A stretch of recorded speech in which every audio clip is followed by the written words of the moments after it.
Mateus, capítulo 25, versículos 14 a 30.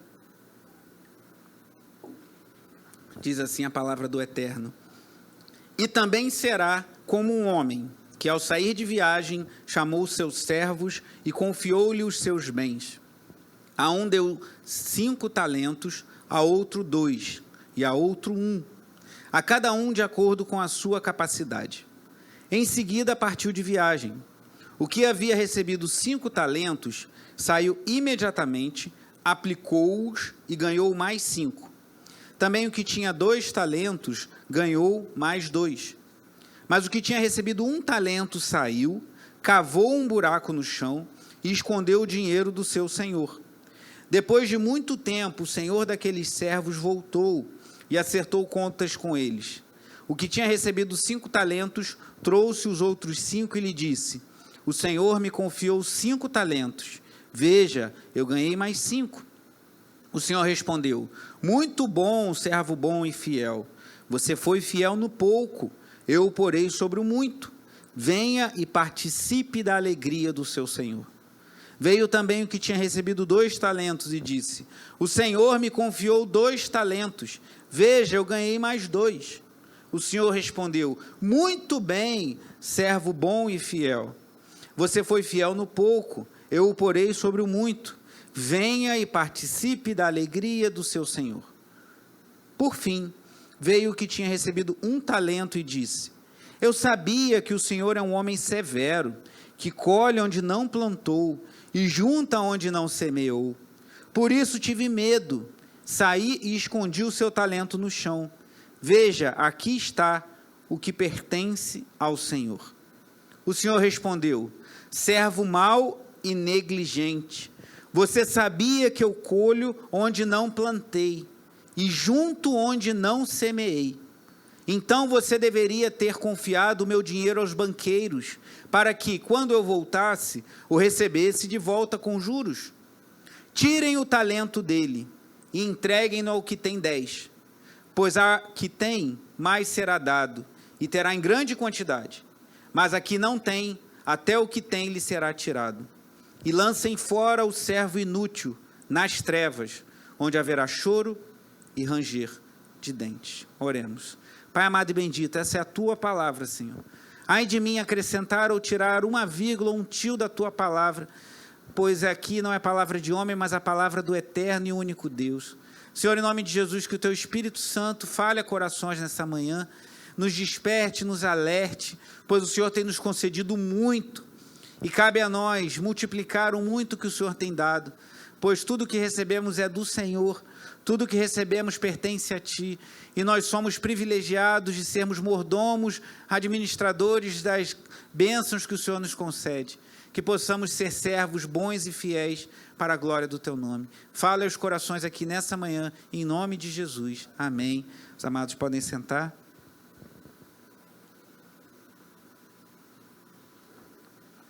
Essa parábola, conhecida como parábola dos talentos, é muito falada, é muito trazida num contexto de talentos e habilidades naturais. Contexto de juventude, que eu falava há pouco. Quantas peças a gente já ensinou sobre parábola dos talentos? Isso é muito falado. Muitas pessoas que tocam um violãozinho em casa, ou que têm uma voz um pouco mais afinada, né? A gente tem a voz muito afinada aqui, tem nossos cantores aqui. Mas, às vezes, quando ouve dessa parábola, fica logo angustiado, pensando: eu tenho um talento musical, ou então já trabalhou com teatro, trabalho com encenação, poderia servir a igreja fazendo peças, e isso gera um pouco de angústia nos corações. Talvez você seja aquele que tem um violãozinho, que de vez em quando gosta de pegar seu violãozinho e tocar um pouquinho, ou um teclado em casa, e ali louvar ao Senhor, e você pensa: eu devia estar tocando na igreja, eu devia estar servindo na igreja com os meus dons e talentos. E se você pensa isso, e a parábola dos talentos já te inquietou em algum momento em relação a isso, eu quero te trazer uma palavra de tranquilidade, pois talento aqui não são dons musicais, dons artísticos, ou mesmo habilidades específicas. Então, se você chegou aqui, ouviu essa parábola e pensou: meu Deus, mais uma vez eu vou ouvir sobre talento, e eu ainda não estou no grupo de vocal da igreja, ainda não estou tocando instrumento, ainda não estou operando a mídia, eu ainda não estou servindo com meus dons artísticos, ou então com meus talentos, com as minhas habilidades. Espero que você agora alivie um pouco, que não é disso que a parábola trata. Então, calma, descanse seu coração. Mas eu quero falar do que ela trata, então. Talento aqui não são habilidades específicas, não são dons artísticos. São bens concedidos pelo Senhor a todos os seus servos. Então, se você tinha aliviado agora, eu quero te deixar tenso de novo. Mas não só você que é um instrumentista, mas todos nós. Porque essa parábola não fala de músicos, né, de alguém que toca um violão. O André tocou um violão tão bonito hoje, fez umas frases ali tão... Eu estava ali ouvindo, fui abençoado. Não fala de você que gosta de participar de uma encenação teatral, mas essa parábola fala de dons, de bênçãos, de presentes que recebemos do nosso Deus, mas que não são nossos, são dele, e aos quais um dia prestaremos contas ao nosso Senhor. E isso não é só para mim, irmãos, que sou músico, não é só para o Marquinhos que canta, não é só para a Úrsula que está ali, não é só para o Vitor, que além de tocar violão, agora está se aventurando a fazer artes no computador e também está se desenvolvendo muito bem nisso, ou o João Marcelo, que é um designer profissional, trabalha com isso profissionalmente. Não é só para nós, nós estamos aqui sendo orientados pelo Senhor, mas é para todos nós que o Senhor traz essa palavra, essa mensagem, essa parábola nas Escrituras. Essa parábola, só para dar uma contextualizada, ela está é como se fosse um quadro. Imagina um quadro, ela está limitada, junto com outras parábolas, dentro de um quadro maior, que fala do retorno de Jesus. Lembre-se que estou trazendo uma série sobre escatologia, o estudo da consumação de todas as coisas. A maior parte das mensagens foi sobre Apocalipse, mas não só sobre o livro de Apocalipse. E agora, nas últimas pregações, eu tenho falado sobre Mateus 24 e agora Mateus 25, o sermão escatológico de Cristo. E aqui, Jesus, o nosso Senhor, ele traz 4 parábolas, ou 5, depende da sua interpretação, vou explicar isso daqui a pouco, dentro de um quadro maior, que está limitado de um lado pela história do dilúvio. Você vê lá no capítulo 24, dos versículos 36 a 42, Jesus fala, como eu já falei aqui anteriormente, da história de Noé. De Noé, que estava ali construindo aquela arca, e os homens vivendo a sua vida, casando-se, dando-se em casamento, trabalhando, fazendo as suas coisas, até que veio o dilúvio e foram salvos apenas 8 pessoas, Noé, sua esposa, seus 3 filhos e suas esposas, e os animais que se encontravam na arca. Então, essas parábolas aqui de Mateus 24 e 25 estão enquadradas com um limite de um lado, falando do dilúvio, o juízo de Deus que já visitou essa terra, e do outro lado, no outro limite, o texto que veremos na próxima mensagem sobre escatologia, se Deus assim permitir, que é o julgamento final, quando Cristo virá como um pastor que separará as ovelhas dos bodes, e logo depois ele é mostrado não mais como um pastor, mas como um rei que decreta que vem estabelecer o seu reinado definitivo.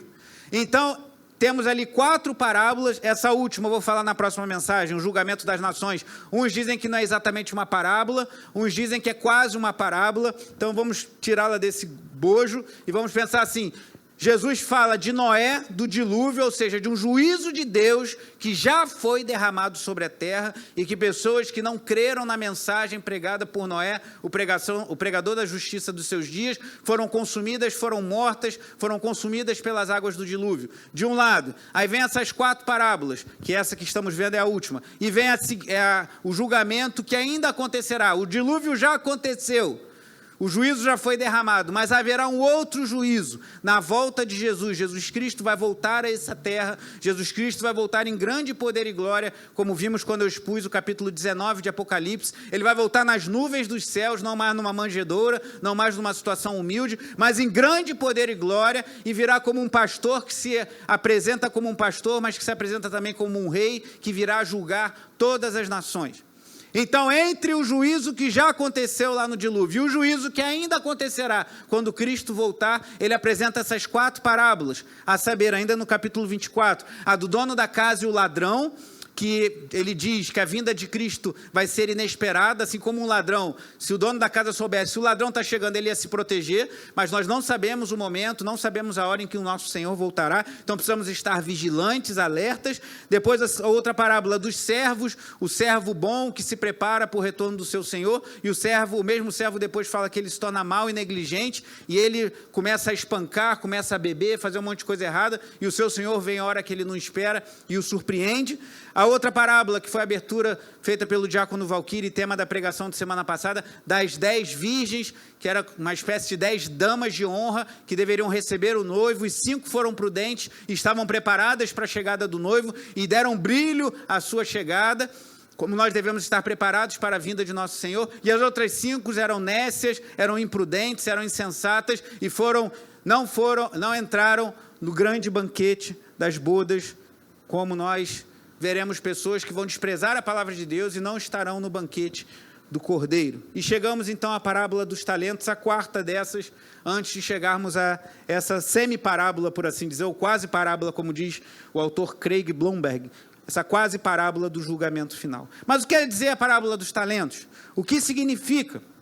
Primeiro, como falei no início, talento aqui não significa como na nossa língua, quando você fala alguma coisa de talento, né, fulano tem um talento para tal coisa. Só para citar um exemplo, desculpa mencioná-la publicamente, mas a irmã Eliane, esposa do Giovanni, ela é uma artesã de mão cheia, ela tem um talento, uma habilidade de fazer coisas belíssimas com as mãos, e isso é um talento, isso é um dom, é uma habilidade artística. Então, quando falamos em talento, logo pensamos, como por exemplo, perdoe citar-me publicamente, mas estou falando uma verdade, talentos dessa ordem. Mas aqui talento não é isso. O talento que está descrito aqui, para falar de forma bem direta, é dinheiro. O que aquele senhor deixou nessa parábola foi dinheiro e um valor expressivo para ser administrado pelos seus servos. Alguns dizem que o talento, os estudiosos vão dizer que varia de 25 a 35 quilos e poderia ser de prata ou de ouro. Então, era uma medida de grande valor. Se você pensar em 25 quilos, a menor dessas medidas de prata, ainda assim é muita coisa. Se você pensar na maior, 35 de ouro é muito dinheiro. Mas passando pelo menor, que sejam 25 quilos de prata. Um desses homens recebeu 5 talentos. Fazendo uma conta de padaria aí, dá 125 quilos de prata, é muita coisa, irmão. É muito valor. Mesmo o outro que recebeu 1 talento, é muita coisa para ele. 25 quilos de prata, talvez fosse mais. O propósito aqui não é focar nos detalhes. Lembra que eu tenho falado que quando a gente lê as parábolas, quando a gente medita nas parábolas do Evangelho, a gente não deve se ater tanto a detalhes. Só para te dar um exemplo de como isso é verdadeiro. Se os detalhes fossem tão significativos assim, talvez a gente ficasse confuso, porque na parábola anterior, você tem 5 virgens nécias e 5 virgens prudentes. E agora você tem 3 servos, 2 são reconhecidos como bons e fiéis pelo seu Senhor e 1 não. Então, a salvação vai ser para 5 a 5 ou 2 a 1? Você pode achar que é uma contradição no texto, mas não é uma contradição, que o propósito de Jesus não é que você fique fazendo conta de que metade da igreja, ou 1/3 vai ser condenado, ou 2/3, o propósito não é esse. O propósito é mostrar que quando Jesus Cristo voltar a essa terra, em grande poder e glória, todos nós estaremos diante dele e prestaremos conta de nossas vidas. E devemos estar com as nossas botijas cheias de azeite, como as virgens prudentes, para podermos brilhar na hora da chegada do noivo. Devemos ser como o dono de casa que se prepara para quando o ladrão chegar não o surpreender. Devemos ser como o servo bom que faz o seu trabalho com zelo, mesmo o seu dono demorando a voltar, e não como o servo negligente que começou a espancar os outros e beber e fazer um monte de coisa errada. E devemos ser como esses 2 que multiplicaram os talentos que receberam do seu Senhor. Mas vamos ao texto agora, que eu dividi em 4 partes essa história. Primeira, distribuição, versículos 14 e 15 de Mateus 25 diz assim: E também será como um homem que ao sair de viagem chamou os seus servos e confiou-lhe os seus bens. A um deu 5 talentos, ou seja, 5 vezes 25 a 35 quilos de prata ou de ouro. Uns dizem que é prata, outros dizem que é outro, outros dizem que não tem como saber. A outro 2 e a outro 1. A cada um de acordo com a sua capacidade, e em seguida partiu de viagem. Então, a primeira coisa que me chama a atenção aqui é que nós vemos que o Senhor distribui de acordo com a capacidade de cada um. Então, quer dizer que o que recebeu 5 é melhor do que o que recebeu 2?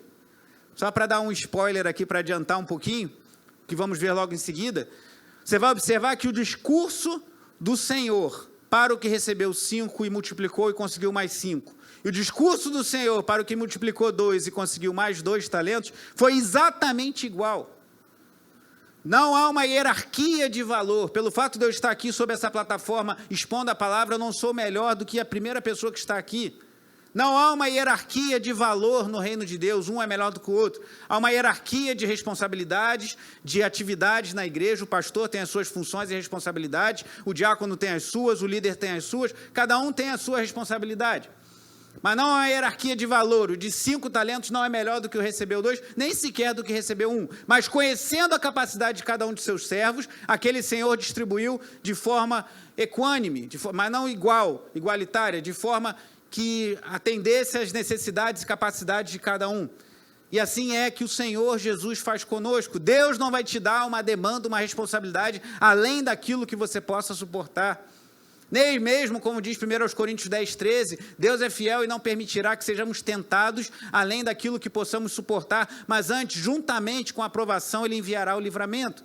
Então, Deus não dá aos seus servos nada que não possamos suportar. Então, aquele Senhor conhecia a capacidade de cada um de seus servos e assim Ele distribuiu. Esse autor que eu citei há pouco, Greg Bloomberg, ele fala que no mundo romano do primeiro século, 1 talento era a moeda de mais alto valor, o equivalente a 20 anos de trabalho recebendo salário mínimo. Se você recebe um salário mínimo, 1 talento equivale a 20 anos do seu trabalho, é muito dinheiro, irmãos. 1 talento, teve um que recebeu 5, outro 2 e 1. Então, era um valor muito significativo.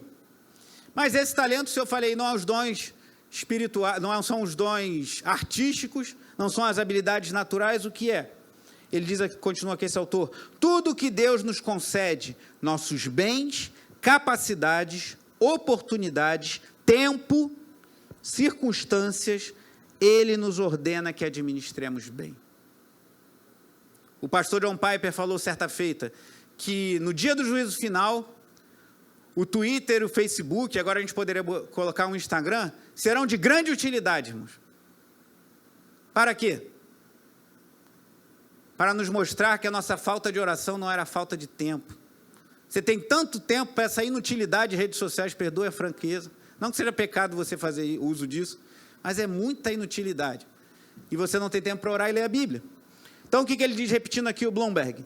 Tudo que Deus nos concede, nossos bens, capacidades, oportunidades, tempo e circunstâncias, Ele nos ordena que administremos bem. Se formos bons administradores, continua ele, de tudo que Deus nos tem concedido, estaremos preparados para a volta de Cristo e para o juízo final que ela trará. Então, a parábola é para falar sobre isso.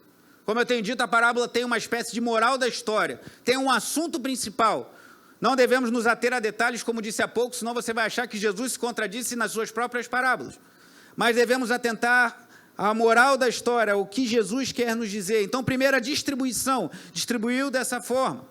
Depois a aplicação, como cada um dos 3 servos fez a aplicação dos bens que recebera de seu senhor. Versículo 16. O que havia recebido 5 talentos saiu imediatamente, atente a isso, imediatamente da presença do Senhor, ele saiu e já correu atrás de investir, aplicou-os e ganhou mais 5. A Bíblia não diz como ele aplicou, mas diz que ele conseguiu receber mais 5. Também o que tinha 2 talentos ganhou mais 2, mas o que tinha recebido 1 talento saiu, cavou um buraco no chão e escondeu o dinheiro do seu senhor.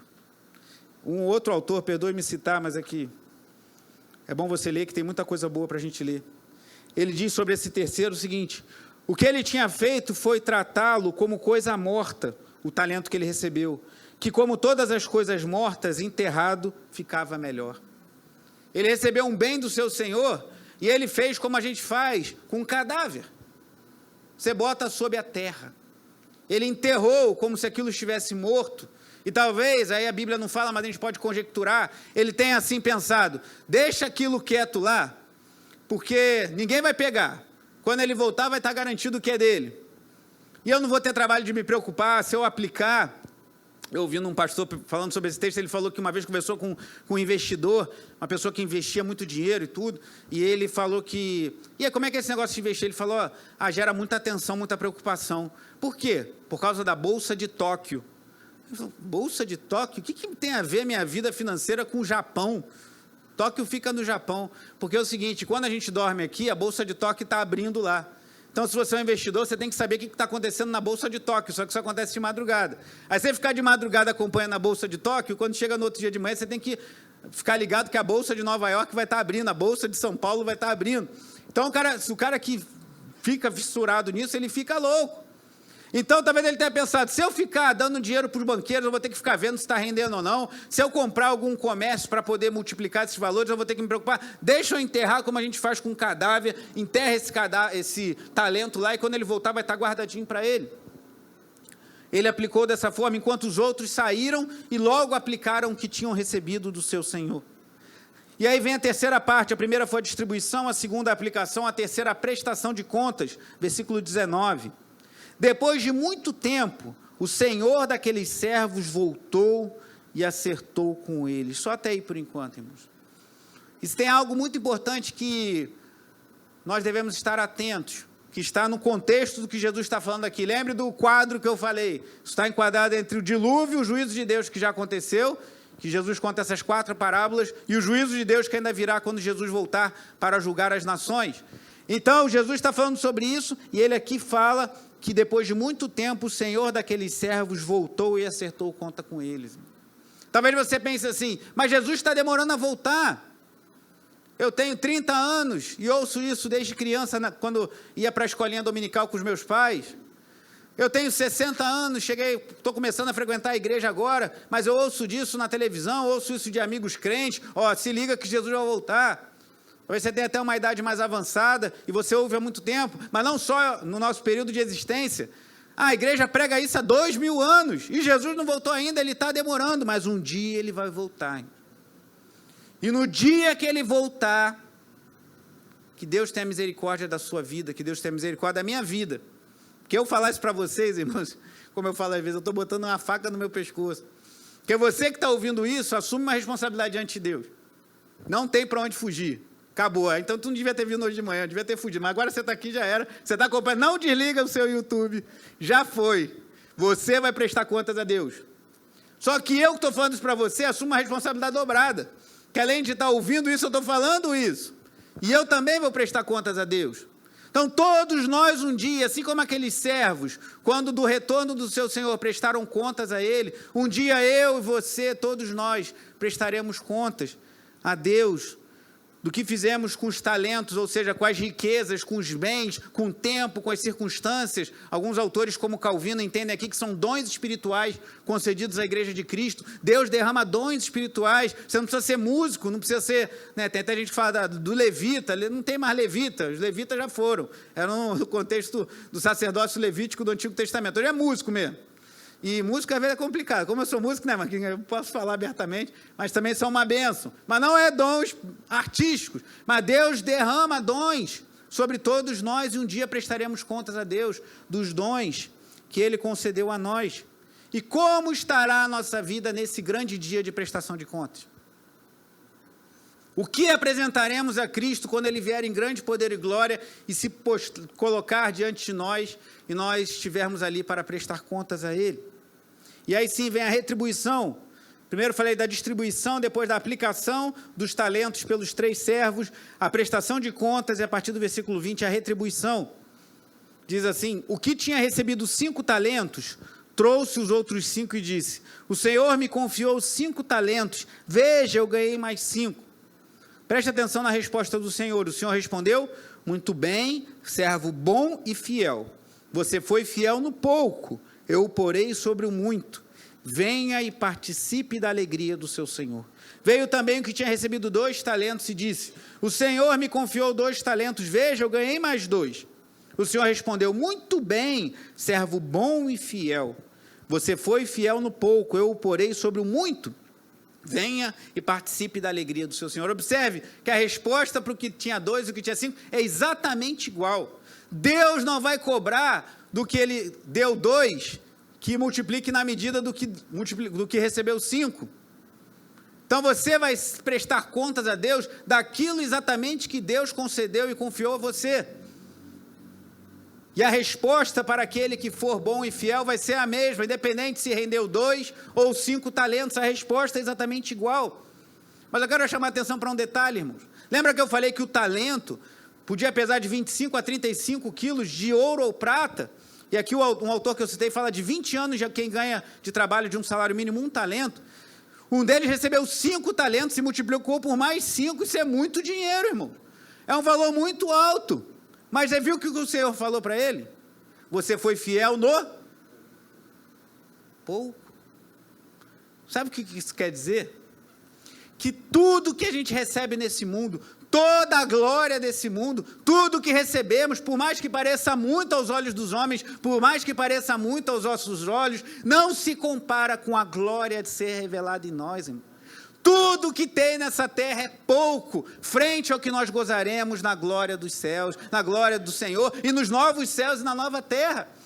Então você está achando que recebeu muito? Você conhece alguém que você fala, fulano tem muitas habilidades, recebeu muitos dons do Senhor, recebeu muitas oportunidades de Deus, recebeu muitas oportunidades de pregar o Evangelho, recebeu muitos dons espirituais, que coisa maravilhosa, e ele multiplica aquilo avança nas mãos dele, aquilo prospera nas mãos dela, que coisa maravilhosa, que vida bendita que essa irmã tem, que esse irmão tem, mas saiba que isso é pouco, próximo ao que será revelado em nós, a glória em Cristo Jesus.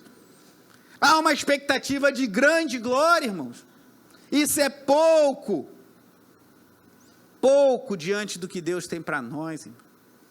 Isso deve consolar nosso coração. Mas a vida aqui é difícil.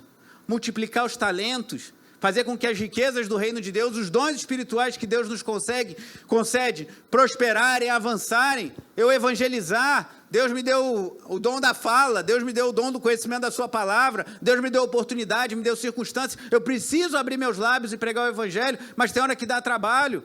Mas é glorioso você ver alguém se convertendo, é glorioso você ver Deus curando uma vida por quem você tem orado, é glorioso você ver Deus restaurando um casamento por quem você tem intercedido ou que você tem aconselhado. Tudo isso é maravilhoso, mas a glória a ser revelada em nós é infinitamente maior. Tudo isso é pouco, é muito pouco, perto do que o Senhor tem para os seus servos bons e fiéis. Louvado seja Deus!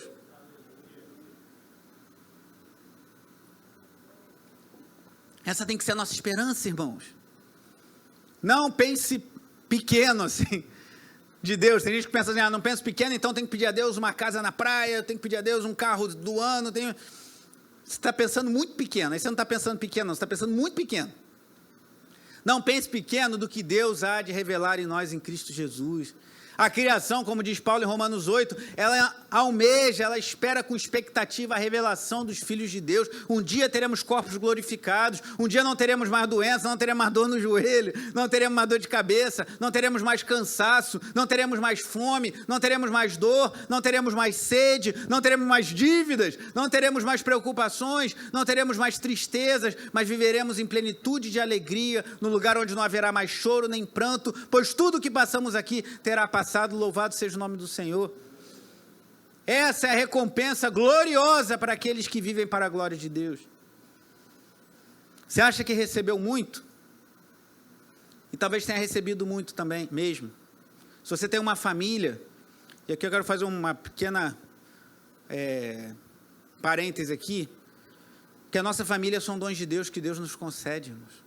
E muitos crentes estão passando muitos problemas, porque entendem que o lugar de multiplicar o talento é dentro da igreja, mas nós temos que multiplicar o talento primeiro dentro de casa. O primeiro lugar que Deus, primeira bênção, o primeiro bem que Deus nos concede são os nossos pais, são os nossos filhos, é o seu cônjuge. Então, o primeiro lugar que você deve se preocupar em multiplicar os dons espirituais, a graça de Deus ministrada à sua vida é no seio do seu lar. Como tenho dito, famílias fortes produzem igrejas fortes. Infelizmente, eu vejo muitos cristãos que olham para isso e ficam desesperados em aprender a tocar um instrumento, em trabalhar como ministro na igreja, em trabalhar na escolinha, em dar aula na escola dominical. Tudo isso é válido e devemos servir a Deus com isso também. Mas muitas vezes esquecem que há muito que Deus tem nos concedido para nós derramarmos, em primeiro lugar, no seio do nosso lar, na nossa mesa de jantar, na oração com os nossos filhos antes de dormir, na vida comum e simples do lar, irmãos. Então não pegue isso e aplique somente à igreja, aplique também à igreja.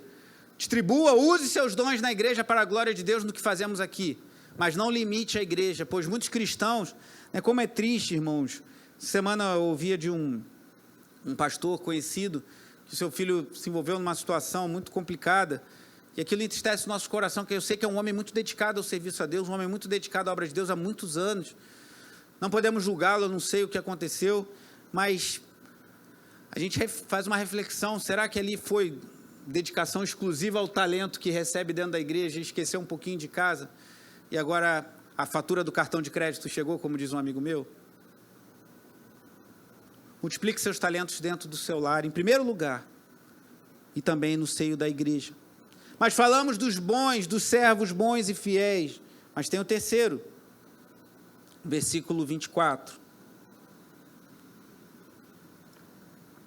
Por fim, veio o que tinha recebido 1 talento, e disse: eu sabia que o Senhor é um homem severo, que colhe onde não plantou, e junta onde não semeou. Por isso tive o quê? Leia comigo alto aí. Por isso tive medo. Saí e escondi o seu talento no chão. Veja, aqui está o que pertence ao Senhor. Não, o texto não fala isso explicitamente, mas esse discurso desse servo revela muitas coisas. E uma delas me chamou a atenção, que o discurso dele parece com outro discurso de um outro homem na Bíblia, que também teve medo do Senhor, mas aí não do seu Senhor da parábola, mas do Senhor Deus Todo-Poderoso. Gênesis capítulo 3, vá comigo lá, Gênesis capítulo 3.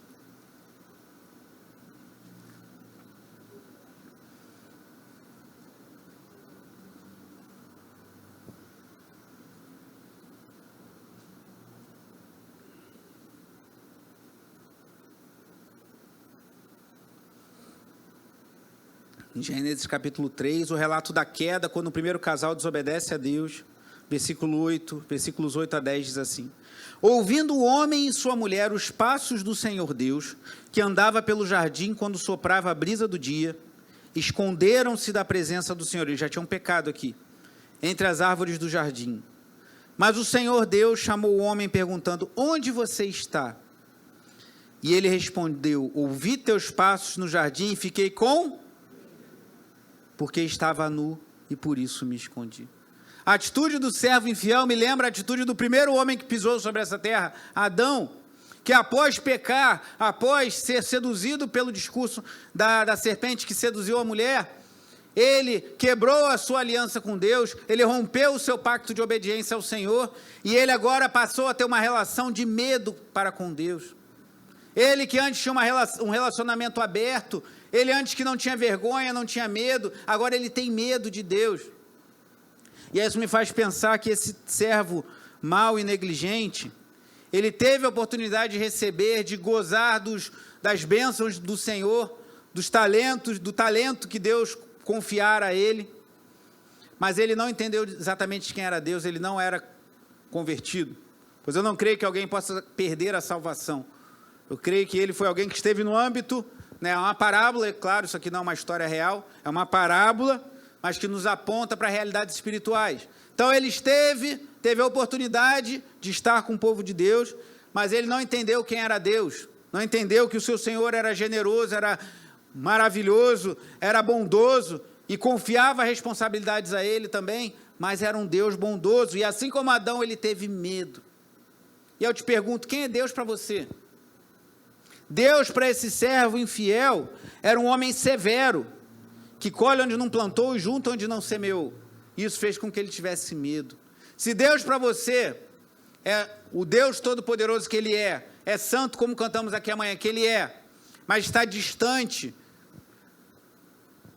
e você tem medo, talvez você trave e não consiga dar vazão aos dons e talentos e bens e oportunidades e tempo e circunstâncias e tudo que Deus concede. Mas não devemos ter medo, irmãos, porque Ele é um Deus amoroso que nos confia seus bens, nos leva a prestar contas deles, mas que está conosco nessa caminhada. E aquele servo agiu como Adão, ele teve medo, só que ao invés de se esconder, ele escondeu o talento. E aí diz assim o versículo 26, o Senhor respondeu, lá de Mateus 25, servo mau e negligente, você sabia que eu colho onde não plantei e junto onde não semeei. Então você deveria ter confiado o meu dinheiro aos banqueiros, para que quando eu voltasse eu recebesse de volta com juros. Tirem o talento dele e entreguem-no ao que tem 10. Pois a quem tem, mais será dado e terá em grande quantidade, mas a quem não tem, até o que tem lhe será tirado. Aquele homem foi negligente, ele foi mau, ele não teve sequer a preocupação de falar, olha, eu não quero ter o risco de perder esse dinheiro, então vou dar na mão de quem vai fazer esse dinheiro render. Um outro autor, o Tasker, que eu citei antes, ele fala que a palavra grega aqui, traduzida por juros, significa prole, filhos. Então, o juro é um filho do capital. Então, aquele talento deveria gerar filhos, por assim dizer, que seriam os juros. Pelo menos isso ele deveria ter feito, mas ele não fez nada, porque ele tinha medo do seu Senhor. Quem é Deus para você? Se vivemos a vida inteira com medo de Deus, não é temor a Deus. Temor a Deus é aquilo que nós esperamos que nossos filhos tenham de nós. Reverência, respeito, considerem-nos com zelo, com amor. Mas aquele não tinha temor a Deus, ele tinha medo de Deus. Pessoas que têm medo de Deus, que não entendem a sua graça e a sua misericórdia, muitas vezes vivem temerosas e enterram seus talentos e deixam de se dedicar a Deus. Quem é Deus para você? E o fim dele é terrível. Versículo 30, lancem fora o servo inútil nas trevas, onde haverá choro e ranger de dentes. Um dia Jesus Cristo vai voltar, irmãos. Concluindo essa mensagem, Jesus vai voltar e todos nós prestaremos contas a Ele. Mas isso não deve fazer com que, assim como esse servo, você tenha medo de Deus. Assim como Adão, você tenha medo de Deus por causa do seu pecado. Tenha temor a Deus, tenha reverência a Deus. E responsabilidade com o que Deus tem te confiado. Com a família que Deus tem te confiado, com a vida que Deus tem te confiado, com a carreira que Deus tem te confiado, com o trabalho que Deus tem te confiado, com os ministérios que Deus tem te confiado, com os dons espirituais que Deus tem te confiado, com as habilidades naturais que Deus tem te confiado. Seja fiel a Deus nisso e multiplique, porque um dia participaremos da alegria do nosso Senhor.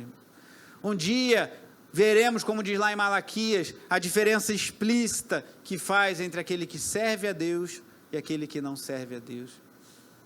Talvez hoje você não veja isso muito claramente, mas eu sofro perseguição no meu trabalho, mas eu sofro perseguição na minha vizinhança, eu sofro perseguição na minha família por ser cristão. Continue buscando honrar o seu Senhor, porque o seu Senhor, o meu Senhor, um dia voltará e nós prestaremos contas a Ele, e o importa nos agradar a Deus e não aos homens. Como disseram os apóstolos quando foram proibidos de pregar o Evangelho.